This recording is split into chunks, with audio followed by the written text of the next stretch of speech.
میں نے اپنے ملک کا کونا کونا دیکھا اور میں نے جن گاؤں کے اور شہروں کے نام کبھی سنے نہیں تھے وہاں بھی جا کے حضور کا ذکر پاک کرنے کی اللہ نے مجھے توفیق عطا کی۔ میرا تجربہ بدلا، میری سوچ بدلی، میرا ذہن بدلا۔ اس سال بھی محفل میلاد میں جہاں مجھے گفتگو کرنے کا موقع نظر آیا اور جیسے ہی میں نے یوں کر کے مجمع پہ نظر ڈالی نا، مجھے جوان زیادہ نظر آئے، مجھے سیاہ داڑھی والوں کے اندر جذبہ زیادہ نظر آیا، مجھے ان کی جوان آنکھیں حضور کی محبت میں بھیگی ہوئی دکھائی دی، مجھے ان کے چہروں پر جب حضور کا نام آتا ہے تو ملت کے جوان کے چہرے پر ایک عجیب توانائی، ایک عجیب سا جذبہ اور ان کی آنکھوں میں خوبصورتی کا ایک میں نے عجیب سا رنگ دیکھا، اور میں یہ سمجھ گیا کہ یار نہیں، یہ تو نہیں نہ ہو سکتا کہ یہ سوتا کبھی خشک ہو جائے۔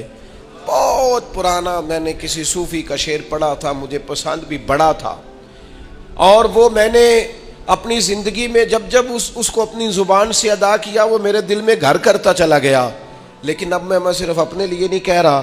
اب میں ان سب جوانوں کے لیے کہہ رہا ہوں جو حضور کی محفل میلاد میں آتے ہیں اور حضور کے نام کا نعرہ الاپتے ہیں اور محبوب کی محبت کا ترانہ کہتے ہیں اور حضور کی نعت پر ان کا وجود ہلتا، حرکت کرتا اور جھومتا ہے، ان سب کے لیے کہہ رہا ہوں کہ عشق لگا سی کھیڈاں کھیڈ دینو،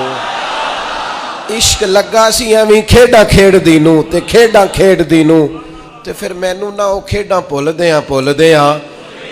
گئیاں، میں تے کجل پایا سی یار دے ویکھنے نو، پھر او دی یاد وچ روندیاں ہی ڈول گئیاں۔ حیدر شاہ اس گلی کدے نہ رول دی پر ہن رول دی رول گئیاں۔ میں ایک محفل میں سیڑھیاں چڑھ رہا تھا تو میں وہ نوجوان بہت زیادہ لپک رہے تھے اور پیار کر رہے تھے اور اپنی محبت کا اظہار کر رہے تھے، تو میں نے اپنے دوستوں کو دیکھا ان کو سنبھالتے ہوئے اور محفل کا نظم قائم کرتے ہوئے، تو ایک بزرگ عالم دین جیسے ہی میں اس اسٹیج کی سیڑھیاں چڑھ گیا تو انہوں نے مجھے سینے سے لگایا اور پھر وہ میرے کان میں کہنے لگے، یہ جو نوجوان نسل آتی ہے نا حضور کا ذکر سننے، یہ بے موسمہ پھل ہے، بے موسمہ، کہنے لگے یہ بے موسمہ پھل ہے، اور فرمانے لگے یہ جو بے موسمہ پھل ہوتا بڑا قیمتی ہے، یہ قیمتی پھل ہوتا ہے، اس کی حفاظت ہونی چاہیے، ان کے جذبات کو خوبصورت رستہ دینا چاہیے، ان لوگوں کے لیے ہمیں اچھی راہوں کا تعین کرنا چاہیے،